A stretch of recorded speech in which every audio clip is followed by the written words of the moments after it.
Bueno, y seguimos en Esto No es Joda, son las 13:06 minutos, pleno mediodía, pero acá seguimos con el mate calentito y algunas medialunas que nos van quedando para nuestro segundo invitado del día, que es Antolín Magallanes. Antolín, muy buenos días, ¿cómo estás? Muy buen día, Delfina, gracias por la invitación. No, por favor, gracias a vos. Antolín Magallanes es director de Política Social y Gestión Pública de ACUMAR. ¿Lo dije bien? No. No. Ay, Dios. Quería acordarme y no lo logré. Está bien, director general de Gestión Política y Social de ACUMAR. Bueno. Pero va por ahí. Va por ahí, bueno. Bueno, de ACUMAR, de Autoridad de la Cuenca Matanza-Riachuelo, lo tenemos acá con nosotros y nosotras, para, bueno, charlar un poco qué es ACUMAR, qué hace ACUMAR, por qué es importante ACUMAR y los desafíos ambientales que tenemos por delante y después también te vamos a invitar a quedarte un ratito con nosotros para charlar de política, porque también sos el presidente de Nuevo Encuentro acá en la Ciudad de Buenos Aires, así que tenemos las elecciones de ayer y algunas otras, no sé, incertidumbres, por decirlo en este momento. Así que, si te parece, empezamos un poquito la charla sobre ACUMAR. Bueno, ahí nosotros, hoy el presidente de ACUMAR, como vos sabés, es Martín Sabatella. Sí. Estamos en esta gestión desde el inicio del gobierno de Alberto Fernández. Yo creo que ya ahí tenemos un punto a favor, que somos la única gestión que estuvo durante toda esta gestión. Es un problema de ACUMAR y es un problema de las políticas públicas y sobre todo este tipo de políticas públicas ambientales que tienen que transformar realidades muy difíciles, tener continuidad en la gestión. Sí, yo creo que durante el macrismo hubo como 6 presidentes en 4 años. Entonces es muy difícil mantener una coherencia porque bueno, hay distintas visiones o cambia la gestión y cambian los jugadores también. Pero bueno, ACUMAR fue creado en el año 2006 por el presidente Néstor Kirchner y después en el 2008, que ahora se cumplen 15 años, está el famoso fallo Mendoza, el fallo que hizo la Corte Suprema condenando a la ciudad de Buenos Aires, a la provincia de Buenos Aires y a la nación a recuperar la cuenca. O sea, la condena es la recuperación de la cuenca Matanza-Riachuelo. Y a partir de ahí empezó su derrotero. Yo creo que tuvo un comienzo muy fuerte en la época de la gestión del gobierno de Cristina Fernández de Kirchner, que después, bueno, en la época del PRO, desgraciadamente se diluyó mucho. Cuando volvimos a la gestión ahora, en las áreas que trabajo yo, por ejemplo, vivienda, encontramos paralizadas más de 4.000 viviendas a punto de terminar y como las habíamos dejado. Eso, la verdad que a mí... ¿Dónde están las viviendas? Y tenemos viviendas en Lanús, básicamente, y en La Matanza. Con barrios, para que te des una idea, con una enfrente, una villa de emergencia gigante que está mirando como su casa, la que le van a dar, está enfrente, casi terminada y no puede usarla. De hecho, en algún barrio la han tomado. Claro. Y hoy todavía no podemos destrabar los nudos legales que han quedado de juicios. Tuvimos un avance muy importante cuando asumió Ferraresi y pudimos establecer, digamos, un buen nivel de entrega de viviendas en lo que va de estos 3 años. Y sobre todo porque, digo, lo de la continuidad nos permitió poder avanzar en 3 objetivos que para nosotros eran centrales de la cuenca Matanza-Riachuelo. Primero que creo que lo que intentó la Corte o lo que se pone en el tapete con el tema del Riachuelo es como una especie de emblema, de decir, bueno, este es un problema ambiental que nos está diciendo muchas cosas a todo el país, porque si bien es un tema metropolitano y la verdad que lo financia prácticamente la nación, yo siempre digo que el interior le tenemos que estar agradecidos porque se está resolviendo todo el país, un problema que es de la capital federal y de la provincia de Buenos Aires, porque mayoritariamente, económicamente lo sostiene la nación. Nos propusimos como avanzar en objetivos grandes en estos 3 años que llevamos adelante. Uno lo pudimos cumplir el año pasado, el 16 de mayo del año pasado, que fue la mudanza del mercado de Liniers, el mercado de Hacienda de Liniers, que era un mercado que estaba ahí desde 1880 y pico, lo había llevado Roca ahí desde Parque Patricios. Y bueno, y el mercado tenía todos sus residuos orgánicos de animales, todo eso, y volvía por el arroyo Sildañez. Que ahora está en Riachuelo. Iban a Riachuelo. Y ahora está en Cañuelas con una planta. Hace un año que se mudó, sí, ¿no? un año. El 16 de mayo hoy no sé si se cumple un año o ayer. El 16 de mayo se mudaron. La semana pasada se hizo un festejito. Eso, sí. ¿Cómo? Me quería quedar... Perdóname. Sí. Y son 3 obras centrales. Una fue esa mudanza, la otra es el polo industrial curtidor, que se está haciendo en la zona de Lanús, que se tiene que terminar, calculo que el año que viene, pero hemos dado un gran empuje, que eso es para, digamos, es un lugar donde se resumen, digamos, todos los vuelcos de lo que son las curtiembres de la zona, claro, que son una de las agentes más contaminantes. Y el otro es el sistema Riachuelo, que es una obra sanitaria, la obra sanitaria más grande después de la obra sanitaria de la Ciudad de Buenos Aires. O sea, es una obra que va a colectar todos los residuos cloacales del sur de la Ciudad de Buenos Aires, que hoy van al Riachuelo. Sí. Empieza en Soldati, viene por el borde del río, pasa 40 metros por abajo del Riachuelo a la altura de la Boca, va a Dock Sud, a una gran planta de tratamiento, y por un emisario que ya está terminado, entra al Río de la Plata y difumina toda el agua tratada. Bien. Esa obra, que la financia el Banco Mundial y la llevamos adelante con AISA, va a sacar toda esa carga másica que tiene el río, de másica orgánica. Es decir, el Riachuelo, para la audiencia, es un 70-80% de contaminación es orgánica y es cloacal. Después tenemos la industrial y tenemos los residuos urbanos, pero la más importante es la cloacal. Entonces, junto con eso vienen todos los tendidos de radios, la ampliación de radios de cloaca, la ampliación de radio de agua. ¿Hace cuánto que no se hace una obra sanitaria cloacal en la Ciudad de Buenos Aires? Y esta obra es la primera obra grande en la Ciudad de Buenos Aires desde que se creó Obras Sanitarias. Desde que la hizo en el principio del siglo XX. Claro. O sea, la red de aguas sanitarias se hace a partir después de las dos grandes epidemias de cólera y de fiebre amarilla. Ahí se toma conciencia y, bueno, como Inglaterra había pasado por lo mismo, los ingenieros ingleses, el ingeniero Bateman es el que desarrolla todo lo que es la obra sanitaria de la Ciudad de Buenos Aires, que fue en su momento pionera. Y en todos estos años no pudimos mejorar esa... No, lo loco es que... Fíjate vos que... pudimos haciéndonos cargo de todos los aspectos políticos. El problema que tenemos acá, hay un problema cultural histórico, decimos la zona del Río de la Plata y la zona de la cuenca Matanza-Riachuelo, que es histórica, es el primer puerto de Argentina, de la Ciudad de Buenos Aires, pero también es la zona, digamos, como hoy decimos, la palabra, lo que utilizamos hoy es decir zonas de sacrificio, es la zona que elegimos para sacrificar. La población, sobre todo de la Ciudad de Buenos Aires, eligió un lugar al que poder ensuciar y que nadie diga nada. Claro. Y eso se fue instalando, se fue instalando, y ahora lo que hay que hacer es desinstalar toda esa cultura de la mugre, digo yo, que es muy difícil, porque son hábitos arraigados a las producciones de las empresas, a determinado tipo de laburos, a que ahí no pasa nada. Entonces, bueno, con un montón de actividades y cuestiones que están pasando hoy, vemos que el río puede volverse a reverdecer, se puede volver a utilizar y te da expectativa de volverlo a reutilizar. Yo me quería quedar con algo que es sumamente interesante de Acumar y te lo quería preguntar, Antolín, es ¿cómo es el trabajo y la gestión interjurisdiccional? Porque al ser un organismo que es metropolitano, tenés que trabajar con la ciudad, con la provincia de Buenos Aires y a su vez con los distintos municipios del sur de la provincia de Buenos Aires. Y la otra pregunta que te quería hacer es, vos recién estabas hablando para ser el armador del frente de todos, básicamente, ¿no? No, y la otra pregunta en relación a que vos decías el arraigo, que es un arraigo social, ¿qué experiencias están viendo o observando que debe haber en otros lugares de Argentina, de América Latina o del mundo, que ustedes dicen, che, acá hay un trabajo súper interesante también para tomar una semejanza de ese desarraigo de cambiar los hábitos sociales y a su vez, bueno, mejorar la cuenca? Ok.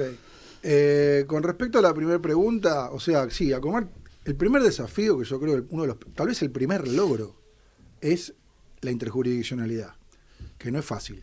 Claro, o sea, vos sois pensado, nosotros trabajamos con la Ciudad de Buenos Aires, que no es de nuestro color político, con la provincia de Buenos Aires, que tiene su perfil, aunque sea de nuestro color político. Exacto. Y después tenés 14 municipios. Bueno, es una barbaridad, por eso. Entonces digo, todo eso se articula como, hay un consejo directivo que representa, hay un consejo municipal que representa a todos los municipios, y ahí se empieza a dar articulaciones. El primer logro, ¿por qué? Porque logramos que todos tengan una visión única de la cuenca. Antes cada uno tenía el pedacito que le correspondía y hacía lo que quería. Claro. Entonces ahora todo el mundo se piensa en un territorio donde viven 4 millones de personas, pero que es un territorio único. Por otro lado, algo muy interesante, que la Ciudad de Buenos Aires tiene una chapita ahí entre su organigrama, pero que es el tema de la interjurisdiccionalidad o el tema de lo metropolitano, que para mí las grandes ciudades argentinas, como puede ser Rosario, como puede ser Córdoba, o como puede ser Buenos Aires, digo esas tres creo que son las más grandes, Sí. o sea, tienen que tener pensadas áreas de Exacto. gestión metropolitana, sí o sí. Sin duda. No va a la de planificar hasta tu borde. O sea, vos tenés que tener una integración. Yo creo Y que debería haber una autoridad metropolitana. totalmente. Entonces yo digo, una autoridad Claro. metropolitana genera una gobernanza que ahorraría muchos problemas que tenemos. Por eso la única política que yo veo como política metropolitana que se está haciendo es la que Acumar, tiene que ver claro. con Acumar. Bueno, y es sumamente interesante como Y es que experiencia. se puede, porque Exacto. a veces, a ver, yo tengo capaz que con Lanús, que no tengo no es de mi signo político. Exacto. Sí. Pero tengo algún denominador común, que si hay una industria que contamina o si hay que recuperar un espacio, lo recuperamos. Y Exacto. está dentro de una política pública y una política de Estado. Entonces, por eso digo, continuidad en las políticas públicas genera que esta trama se pueda hacer. Eso es fundamental. Que esto nos tendría que pasar en varios temas, ¿no? Exacto. No solamente. No debería ser solamente lo ambiental. Por eso yo obvio. creo que hay una discusión que nosotros.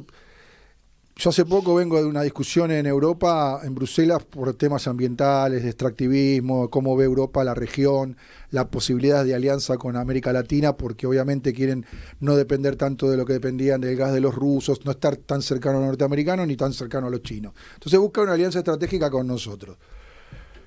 Pero nosotros tenemos que darle una política propia también de recuperación y de utilización, que Europa ya se la dio en otro momento. O sea, y nosotros recién ahora la empezamos a pensar. Yo creo que eso es importante.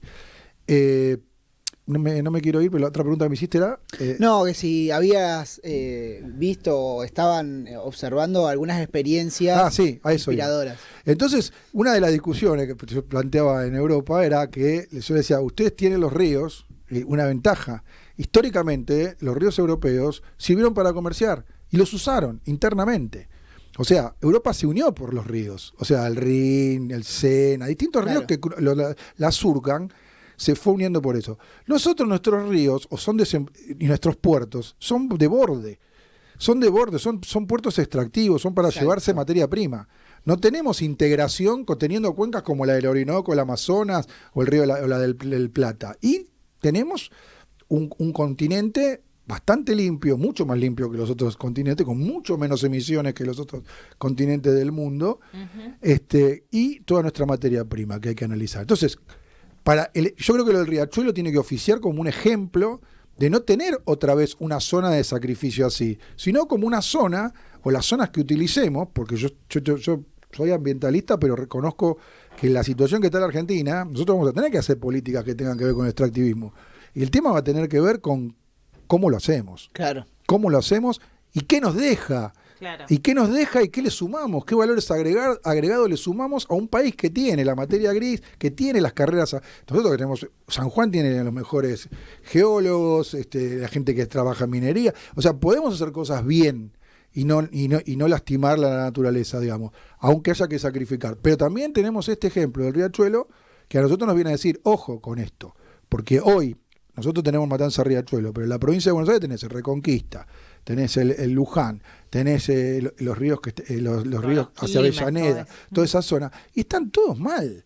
Entonces, hay que ir a una política de recuperación de esos espacios. Sí, además entubados, Claro. con todos problemas de Por- inundaciones. totalmente. Digo, no está solamente mal el río, sino las poblaciones que Es viven que- alrededor sufren inundaciones, desbordes locales, digamos, Totalmente. todo un montón Yo de problemáticas. cuando hablo de esto siempre pongo el ejemplo de, bueno, la palabra margen te lleva a la palabra marginalidad, Claro. y los Claro. márgenes han sido siempre los lugares donde habita la pobreza. Cuando voy a otros países sudamericanos a hablar de temas de recuperación de cuencas, es lo mismo. El que vive al lado del río es el que se inunda, el que está pobre y tiene las mismas enfermedades y está contaminado, es igual. Entonces digo, experiencias de otros lugares del mundo, me decías. Ahora estamos haciendo un encuentro, después les voy a hacer llegar por si quieren participar, donde van a venir expertos de Brasil, que trabajan con el río Tieté, la gente que trabaja con el Sena, la gente que trabaja con el Támesis, y una videoconferencia con gente que trabaja con el Ganges en la India. En la India. A ver, si ustedes se ponen a pensar, todos esos procesos fueron procesos largos, porque es muy difícil sanear una cuenca. Claro. Y son ríos urbanos. Entonces, es muy difícil sanear una cuenca y no va a volver a ser prístina como era originaria. Es decir, vos tenés el Támesis hoy, vos podés ir a navegarlo, hacer regata, remar, Puedes pescar, no consumir lo que pescas, pero no puedes nadar. Ahora en el SENA están discutiendo que quieren nadar porque las Olimpiadas, las aguas abiertas las quieren hacer ahí. Pero hay que poner una platita para hacer eso, que puede hacer tal vez Europa. O el caso del Rin, que tuvo lugares del Rin donde se contaminó por un laboratorio que se cayó un contenido que transportaba un barco y lo intoxicó todo el río. Y a partir de que recuperaban el primer salmón, empiezan a festejar la fiesta del salmón, y hoy es una fiesta popular gigantesca, pero el río está recuperado, usable. Es decir, vos lo recuperás un río urbano hasta lo más que podés, al Hudson, el San Lorenzo, o sea, no son ríos que la gente se pueda meter. Claro. Pero vos lo tenés en un nivel de convivencia, que es lo que estamos logrando nosotros ahora. Eso es lo que hay que mirar afuera. Y también mirar afuera por los ejemplos, ¿no? Porque yo siempre digo, nosotros tenemos una ciudad que se jacta de darle espalda al río. O sea, nosotros le dimos la espalda al Río de la Plata, le dimos la espalda al Riachuelo porque lo pusimos afuera del ejido de la ciudad. Yo siempre, cuando doy las charlas, digo, pensemos que una de las primeras novelas argentinas, que es El Matadero, de Estela Echeverría, transcurre a orillas del Riachuelo. Y pensemos que El hombre de la esquina rosada de Borges transcurre al lado del Maldonado, que era el borde norte de la ciudad de Buenos Aires. Claro. O sea, y que esos duelistas que van de Barracas a Palermo nunca entran a la ciudad, van por las orillas, van en un carruaje por las orillas. Es gente que no entra a la ciudad, son los marginales, los orilleros. Entonces, el criterio de salubridad, el criterio higienista, hizo pensar en que los ríos se curaban y la ciudad se curaba con entubar los ríos. Claro. Entonces, eso hoy no lo usa nadie. Hoy todo el mundo deja que se inunde. Mucho. Bueno, el entubado del Maldonado es. La gente cree que la ciudad de Buenos Aires es plana. Exacto. Claro. No es plana. Porque si no, no tendría la caída en gravedad que tiene del agua corriente que toma. Y la gente cree que no hay ríos, y la gente que vive en Belgrano y se inundó de repente todo Belgrano, descubrió que existía el arroyo Guay, que existía el arroyo Medrano, descubrieron cosas. El único barrio no hipócrita había sido hasta el momento La Boca, que convivía con la inundación, hasta que se hizo la obra de la inundación y no se inundó más.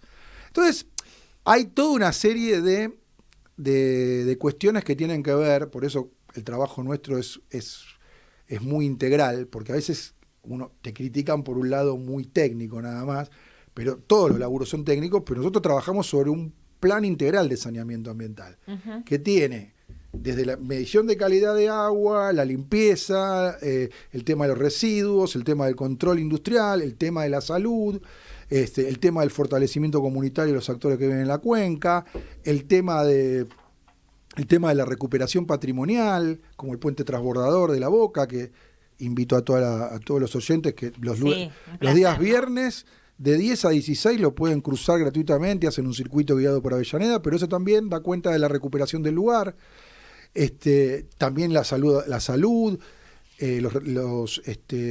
educación ambiental, ¿El la puente cultura. que decís es el único en toda América Latina? Sí, son 8 en el mundo y se están por declarar Patrimonio de la Humanidad. Ese puente, en su momento, en la década del 90, cuando se hizo el famoso desguace del Estado Nacional, se lo quiso vender como chatarra. Mirá, yo en esa un época, puente creado en 1914. Sí, el otro día festejamos su cumpleaños. Mirá. Y se lo quiso vender como chatarra. Yo era muy chico y con algunos vecinos nos íbamos y hacíamos cosas raras, como nos atábamos al puente, nos encadenábamos. Ya estabas empoderado con nos encadenamos para que no nos... Eras un Greenpeace, un Greenpeace porteño. Pero bueno, logramos que no lo tiren.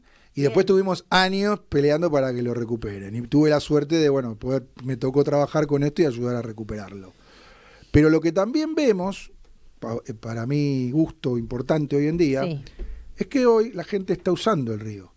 O sea, cada vez se acerca más. Se acerca más porque va y vos ves que la gente corre alrededor del río a la mañana, se acerca más porque los fines de semana hay clubes de remo que lo están usando, se acerca más porque hay circuitos ciclísticos que se armaron en función del riachuelo, porque se va a tomar mate a la vera del río, porque ya el río no tiene los olores que tenía antes porque están prohibidos determinados tipos de químicos para las empresas. Claro. Y yo creo que todos los fines de semana hay una actividad. Este fin de semana que viene ya me invitaron el sábado a una actividad que hacen en Puente La Noria. Entonces, en distintos lugares hay colectivos que empiezan a apropiarse del lugar. Y para nosotros es la música que queríamos escuchar. Claro, sin duda. Es parte del trabajo. Digo, este trabajo que vos decís que es paso a paso, desarraigo, va tomando corporalidad con estas acciones, digo, es súper interesante. Porque es muy difícil.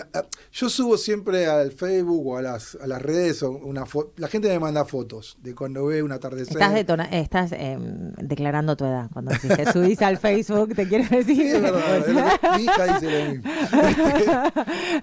Pero no. Estás dejando ver la generación a la que perteneces. Lo que veo ahí es que en esas fotos alguien está viendo algo distinto. Claro. Entonces yo le puse a eso el paisaje emergente. O sea, como que alguien está viendo algo que está apareciendo y antes no veía. Capaz que antes veía una montaña de basura, veía cualquier cosa y no veía eso. Entonces, ese es el paisaje que la gente ve y es su paisaje.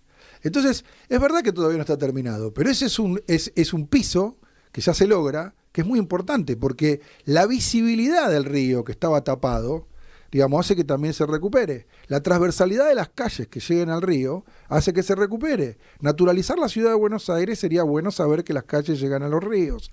Claro. Y que vos puedas caminando por una calle salir a un lugar que llega al río, no que esté todo bloqueado. Uh-huh. Entonces, trabajar sobre ese imaginario colectivo es importante, que la gente te diga, no, yo antes cuando iba a cruzar el Riachuelo 6 cuadras antes sabía por el olor que había, claro, que no se bancaba. El otro día Boca Juniors presentó su nueva camiseta y utilizó imágenes del Riachuelo recuperado. Y que yo cuando lo vi como hincha de Boca casi me pongo a llorar, pero digo... Podríamos pedirle al club una colaboración. No, pero es interesante esta recuperación de la identidad del Riachuelo y tomarla como esto que decís, el cambio del paisaje. Decir, bueno, antes me daba vergüenza, ahora me da orgullo. Obvio. Eso es. Porque el Riachuelo tiene puentes hermosísimos, patrimoniales. Sí, Alsina, la Noria, son hermosos. Esos puentes recuperados, y tenemos que hacer más puentes. Mismo el viejo puente Pueyrredón. Sí, totalmente. Digo, esos lugares recuperados, digamos, motivan, porque la gente ya empieza a cuidar el lugar. O sea, ya no tenemos, por ejemplo, gente que tanto ensucie desde el borde. Claro. Seguimos teniendo el industrial, que cada vez es menor y más reducido y acotado a un grupo de empresas. Uh-huh. Y también hemos puesto un servicio que resultó ser muy bueno con esta gestión, que son los guardianes ambientales, que muchos son pibes que yo conozco de chiquitos, eso también denota mi edad, que fueron alumnos míos, pero alumnos deportivos. Yo cuando era más pibe tenía unas escuelas de fútbol y una manera de juntar a los pibes de las barriadas de La Boca, Barraca, uh-huh, y trabajar socialmente con ellos, y tenía unas escuelitas de fútbol, y algunos de esos hoy son pibes grandes, personas adultas, que son nuestros guardianes del Riachuelo. Entonces, ambientales. Son tipos que conocen todo, vivieron ahí. Entonces, patrullan los 7 días de la semana la cuenca. Antes nosotros no hacíamos ningún control los fines de semana, ni a la noche, ni a cualquier hora. Entonces empezamos a detectar cosas nuevas, como que no solo la contaminación del río venía por lo que tenía alrededor la cuenca, sino gente que viene de otros lados a tirar cosas ahí. Al río. Claro. Entonces hay que romper ese camino de la basura que va ahí, que lo creamos. O sea, porque el camino que lleva la basura ahí, para que se den una idea, lo que hoy conocemos como la Villa 21-24, uh-huh, si ustedes la ven, está como elevada. Sí. Eso es una montaña de basura que hay abajo, porque era la quema de la ciudad. Ahí salía un tren que salía de acá de 11, que iba hacia la estación Riachuelo y tiraba la basura de la ciudad ahí. Y si era la quema de la ciudad. Entonces, esos caminos de la basura, del descarte, de los barcos abandonados cuando se cierra el puerto de La Boca, de las fábricas, del mal que hizo la dictadura, por ejemplo, sí, cuando la dictadura cambia el paradigma de productividad argentino y te dice, da lo mismo hacer acero que hacer caramelo, ahí tenían la CIAM. Entonces, digo, toda la industria metalmecánica que tenías en esa zona, que era una de las grandes contaminantes del río, por el cromo, todo ese tipo de cosas, empezaron a funcionar de manera casi marginal y a contaminar mucho más. Y a dejar grandes espacios libres, en lugar que fueron los que se utilizaron. De permitir desde el modelo industrial ir limpiando las industrias, la desindustrialización te genera un peor efecto ambiental. La desindustrialización te genera un pasivo ambiental tremendo y un pasivo social tremendo. Si vos pensás que en la ciudad de laburaban 15.000 personas y alrededor había 5.000 que laburaban en talleres, son 20.000 familias. ¿Y dónde fueron a vivir?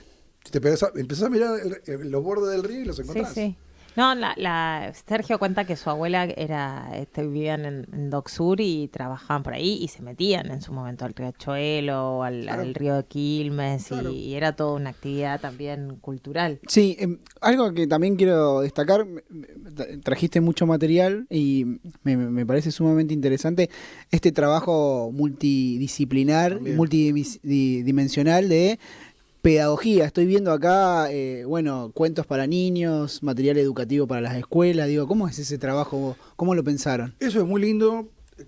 Creamos un área que, bueno, tiene la parte de educación ambiental. Y ahora hay que llevar a la escuela de los chicos.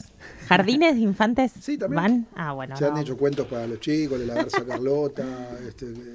O sea, la idea es sensibilizar a toda la población de la cuenca. Y no solo de la cuenca. Y la verdad que en la agenda y el chip de los pibes, el tema ambiental está presente. Lo tienen muy presente.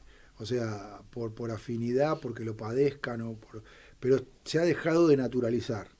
O sea, porque el problema era... Yo fui docente en una escuela de villa muchos años mientras estudiaba, me bancaba con eso. Me bancaba. Me bancaba 15 días. Pero era un gran basural el lugar donde yo... Y mis alumnitos, ¿qué tenían? Los ojitos con lagaña, pústulas en la cara, en los dedos, en las manos. Un trabajo que hicimos muy lindo fue con una recopilación que hicimos con los docentes, porque cada docente tiene una manera de enseñar, en cualquier área que lo haga, hay un estilo. Hay algo que vos enseñás, pero hay algo tuyo, que yo cuando Delfina da clase de economía o de sociología, hay algo tuyo que pones ahí, hasta un gesto, hasta cuando canchereás, algo está diciendo que... Bueno, y lo que les pedimos fueran que nos contaran cómo ellos enseñaban el tema ambiental en su grado, en su colegio. Y entonces contaron experiencias que fueron increíbles. Por ejemplo, una maestra de Dock Sud relató toda la experiencia de cómo fue el polo petroquímico de Dock Sud. Nosotros sacamos de ahí 12 empresas químicas, que eran las que realmente contaminaban el aire en la zona de Dock Sud. Y esta maestra contó lo que fue ese proceso, de cómo le cambió la vida a sus pibes. De decir, tocaba el timbre del recreo del colegio, que salgan o no salgan al patio de acuerdo a cómo estaba la atmósfera. Entonces digo, hay un montón de cosas de la vida cotidiana vinculadas al ambiente. Claro. Y hoy la gente es más fácil que lo entienda. Y estas personas que han pasado por estas situaciones también lo entienden. Entonces, escuelas, jardines de infantes, escuelas primarias. Hemos logrado el año pasado que la Dirección General de Escuela de la provincia le dé puntajes a los cursos que hacemos para que los docentes también se jerarquicen. Eso fue muy bueno. Entonces, tenemos cursos... La ciudad todavía no. Inmensos. La ciudad hace otra cosa. Y después tenemos, con el SUTEBA, hemos hecho, el sindicato se interiorizó mucho y también... Y eso también es importante, porque los trabajadores también nos vienen a pedir que le demos charlas de esto. Cuando yo empecé a trabajar con esto, los que se venían a quejar, cuando se cerraba un establecimiento que estaba en condiciones que no se podían utilizar, eran las comisiones internas, no venía el dueño de la fábrica. Claro. Y yo le decía, muchachos, esto es como el aguinaldo, las vacaciones pagas, le digo, es un derecho que ustedes tienen también como gremialista de peticionar trabajar en un ambiente sano, porque ustedes también se están intoxicando. Tal cual. Pero bueno, esa es una toma de conciencia. Cuesta un montón. ¿Entendés? Eso, sí, total. Bueno, pero impresionante, la verdad que el trabajo. Y otra cosa que me surge es, ¿cuáles son las particularidades que tienen los distintos sectores de la cuenca? Digo, ¿cómo hay trabajos específicos en distintos sectores de la cuenca? Y vos, ¿cómo es ese escenario? ¿Cómo es esa relación? Nosotros tenemos un río de llanura de 70 kilómetros, 75 kilómetros, que nace en General Las Heras, que es una zona rural, sí, sí, y desemboca en el río de la Plata, que es una zona urbana. Lo que se llama Riachuelo sería la cuenca baja, es lo que va de Puente de la Noria hasta La Boca. Esa sería la parte más urbanizada. Después entramos en una zona más periurbana, que está en el límite entre lo rural y lo natural, y lo urbano y lo ciudadano, que es la que va, digamos, el tema de Echeverría, Lomas, La Matanza y todo eso. Y ya la parte alta de la cuenca, esa sería la cuenca media. Y la cuenca alta es prácticamente rural, o sea, Marcos Paz, Cañuelas, Las Heras, Perón. Todo eso es más rural. Entonces hay distintas problemáticas. Acá tenemos el pasivo industrial que ha quedado en el río, en la zona baja, y la ciudad, y la urbe. Después tenemos en la cuenca media también más lo industrial, y también empieza a aparecer ya el tema de los agroquímicos, como en la cuenca alta. Ah, claro, una característica muy parecida, Rosario, glifosato, Por eso digo, cuando nosotros necesitamos, como país también, tener una mirada general sobre todo esto, seria, abierta, porque hoy por hoy el Riachuelo contamina el Río de la Plata, Reconquista contamina el Río de la Plata, pero hoy el Paraná está trayendo contaminación al Río de la Plata, que antes no pasaba. Claro. ¿No? Entonces digo, son cosas que hay que empezar a pensar. Tenemos Montevideo sin agua. Sí, lo venimos hablando. Lo venimos hablando. El primer lunes que se lo dije es que le digo, ¿estás al lado del mate? Y se me rió y le tuve que explicar. Imagínense un país matero. Una cosa de loco. De loco. Matar por Uruguay. Lo va a agarrar un ataque de abstinencia. A mí me pasa, viste, en la ruta a veces que bajás y depende del pueblo, te sale el agua de pozo que no es intomable. Y digo, no tomo mate. Porque ellos no usan el Río de la Plata como fuente de agua potabilizable, como nosotros. Porque el río de ellos es más mezclado, es más salobre, ¿entendés? O sea, ellos toman hacia adentro del interior de Montevideo, tienen lagunas de donde toman el agua que usan. Pero son todos grandes cambios que nos están afectando. Entonces digo, nosotros tenemos como una especie de laboratorio donde pasa todo eso, pasa. Claro. La sequía, todos los incendios. Claro. O sea, todo eso pasa en la cuenca Matanza-Riachuelo. Entonces hay una expertise con esto que nos ha llegado a pensar, y muy bien en el sentido del ministro de Obras Públicas, Catopodi, que ha tomado en cuenta el tema para pensar, qué sé yo, todo lo que es infraestructura sustentable, cómo hacer las rutas, viviendas de otra manera. Hay que empezar a pensar cosas que le ganemos al tiempo en ese sentido. Exacto, claro. Y en ese sentido a mí me parece que hay gente que está entendiendo eso y hay gente que no lo va a entender o no lo entiende. Y a mí me preocupan, por ejemplo, los negacionismos de algunos que pueden tener alguna chance de tener más diputados, sectores, legisladores, claro. Pero hay gente que te niega el cambio climático, hay gente que te niega un montón de cuestiones que ya son existentes en la sociedad, que lo ven como temas menores, y yo creo que nosotros hemos tomado conciencia de eso. Yo me tocó estar justo en Bruselas y estaba con mi auricular escuchando el discurso de Cristina en Plaza de Mayo, cuando habla, dice, qué ganas de ser Potosí que tienen algunos. Claro. Y me pareció, y yo estaba discutiendo eso allá. Claro. Entonces yo dije, esto es extraordinario, dije yo, la sintonía. Pero ¿sabes lo que sentí? Que hay alguien que está mirando el mundo. ¿Entendés? Hay un lugar de estadista que nosotros nos estamos olvidando por hacer política chica, ¿entendés? O sea, sí, totalmente. Y eso es muy triste porque vos tenés que ver, la política es la política internacional, o sea, eso lo decía un señor que se murió hace unos años, sí. Un general, sí. Pero la política es la política internacional, o sea, vos ahí vas encontrando encuadre, pero también vas pensando en grande, o sea, nosotros no podemos pensarnos tan aislados del mundo con muchas cosas, porque en definitiva, fíjense el papelón de este fin de semana con el director de Avatar, Cameron creo que se llama. Sí, James Cameron. Que parece que lo llevaron a Jujuy a mostrarle todo lo del litio, le dijeron que era todo genial y le taparon todos los problemas y el tipo está avergonzado pidiendo perdón por todos lados, porque lo utilizaron para vender un extractivismo berreta. Y yo creo que se dio cuenta gracias a las enormes movilizaciones que está haciendo el pueblo de Jujuy, algo que es medio silenciado por los medios masivos de comunicación, pero en donde hay un malestar, digo, a pesar tremendo. Hace una semana que están en la calle, compañeros nuestros nos mandan los videos, parece el 2001. Ayer fue la primera vez que vi una foto. Las elecciones les fue bien, sí. Tipo, parece, bueno, sigue, y hay una conflictividad político-social que tipo no es la negra Milagro Sala no. Vieron como que a veces, Jujuy es Milagro Sala y la gente normal. Esto pasa por los normales. Los normales, entre comillas porque la verdad que la doble discriminación y victimización que se hace sobre Milagro Sala es tremendo. Pero ayer, por ejemplo, yo vi por primera vez una foto en un diario, en Tiempo Argentino. Sí. Un recuadro, que ellos tienen un recuadrito de los domingos de alguna cosa que sobresale, donde estaba eso. Y el viernes, compañeros que mandaban videos nos decían, ayúdenos a difundir que nadie está diciendo lo que está pasando acá. Sí, es un tema. Les hago la siguiente propuesta. Vamos con un poquito de música y pasamos un poco al escenario electoral, nacional, lo que pasó ayer y seguimos con Jujuy y estos otros temas. Terminanos con una idea, una frase de Acumar, de por qué hay que conocer, por qué nos tenemos que apropiar un poquito más de Acumar, ¿no? Nos tenemos que apropiar de Acumar y de la cuenca Matanza-Riachuelo y del Río de la Plata. Somos un país con un litoral marítimo, con un litoral fluvial, es parte de lo que es nuestra idea, que tendría que ser nuestra idea de federalismo. Tenemos que repensar todo eso e ir por ello.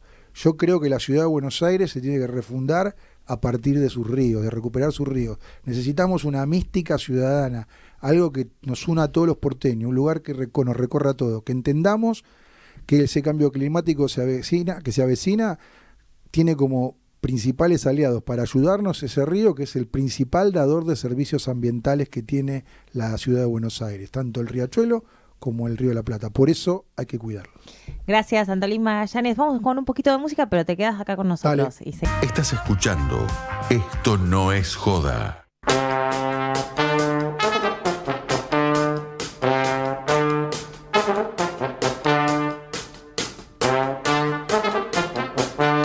Bueno, y estamos en los últimos minutitos de Esto No Es Joda y estuvimos abordando temas súper profundos e interesantes y seguimos acá en el piso con Antolín Magallanes, ahora en su carácter de presidente de Nuevo Encuentro de la Ciudad de Buenos Aires. Estuvimos hablando hasta recién con él de Acumar, del rol de Acumar y de los desafíos medioambientales que tenemos en esta ciudad y en nuestro país. Pero fueron las elecciones el día de ayer, Juli, y hagámosle un repaso a nuestros oyentes breve de lo que sucedió, de lo que nos dejaron las decisiones del voto popular el día de ayer. Sí, hubo elecciones en 4 provincias, de las cuales 3 fueron ejecutivas y el caso Corrientes fueron renovación legislativas, en donde hubo un triunfo del oficialismo del actual gobernador Gustavo Valdés, la coalición que es parte del radicalismo y Juntos por el Cambio. Y además Horacio Rodríguez Larreta celebró con Claudio Poggi el triunfo en San Luis, de ganarle a la conformación del oficialismo, que era el Gato Fernández, que el candidato por Alberto Rodríguez A, rompiendo una tendencia histórica de un Claudio Poggi que ya fue gobernador en San Luis cuando era ladero de los hermanos Rodríguez A. Pero ahora recibió el apoyo, ¿no?, de Adolfo. De Adolfo, recibió el apoyo de Adolfo por una gran interna entre ellos, históricas, que rompe, una vigencia histórica y de más de 20 años en la cual los Rodríguez A gobernaron la provincia de San Luis, perdón. Y también... Pero una gran paridad fue esa elección, ¿no? Igual. No ganó por mucho. No ganó por mucho, ganó por 5 puntos de diferencia, pero dio el batacazo. Se esperaba que haya un triunfo del oficialismo, pero Claudio Poggi fue quien ganó. Y ahí es donde se trasladó Horacio Rodríguez Larreta. Claro, eso fue lo extraño. Sí, mientras Patricia Bullrich se encontraba en Mendoza, esperando un triunfo contundente de Cornejo que no llegó. Y ahí se abre un interrogante, porque Omar de Marchi, que era una de las personas que era el armador político de Horacio Rodríguez Larreta en el país, tuvo muchas tensiones, fue por fuera del frente de lo que viene a ser la alianza de Juntos por el Cambio, que era Juntos por Mendoza. Igualmente fueron las PASO mendocinas. Fueron unas pasos, pero lo interesante de esto es que De Marchi cosechó 20 puntos con una versión de un partido provincial, porque es una nueva coalición provincial, que va a generar competencia, porque no solamente Cornejo ganó por poco, cuando creía que iba a ganar por mucha más su interna con Luis Petri, candidato del PRO, sino que esos votos de Petri hay que ver quién se los disputa. Y además, un dato interesante, De Marchi hizo ciertas alianzas con algunos de los intendentes del peronismo mendocino. Y ahí vamos a la parte del peronismo, porque el peronismo hizo la peor elección de su historia en la provincia de Mendoza, sacando 15 puntos. Así que veremos cómo Tremendo. O sea que gran parte del voto peronista se lo llevó De Marchi.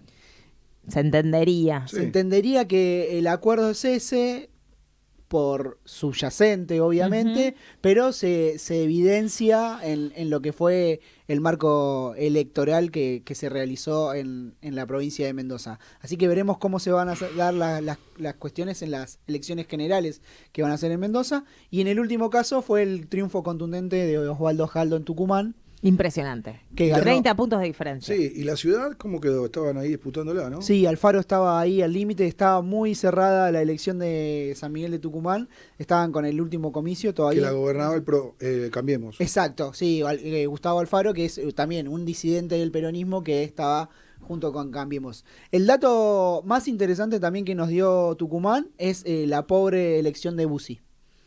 3 puntos, ¿no? Sí, menos de 4 puntos, 3,69 puntos. Hay que decir que esto significa que Bussi 7 veces fue candidato a gobernador de la provincia de Tucumán y es la peor elección que hace. Bueno, quizás se podría retirar ya. Sí, pero lo interesante es que con el apoyo de Milei no generó nada. De hecho, fue la peor elección que hizo. Igual me da la sensación, hoy había varios titulares mismo en página 12 de la elección de tercios que no es, y si efectivamente va a existir o no el tercio de Milei.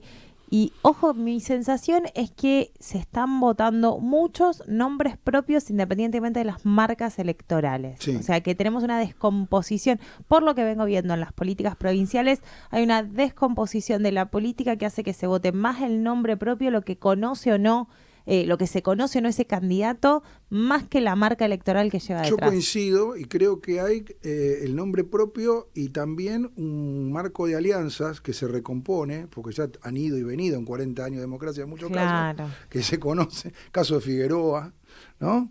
O sea, claro, que bueno, mucho nombre propio, no pues sé si Figueroa, ¿de quién es? Exacto. O sea, ¿el MPN o no es no lo el podemos MPN? leer desde acá porteñamente, digamos. Sí. Entonces me parece que hay una reconfiguración así que tiene que ver con realidades y microrealidades locales, que tal vez hay, también en unas provincias como Córdoba, tienen 700 municipios, hay realidades muy particulares, que después separadas todas las elecciones de gobernación de la nacional, es otro juego. Sí, sin duda. Sí. De hecho, tomando lo que vos decís, Antonín, a Claudio Poggi se lo tiene que encolumnar adentro del peronismo.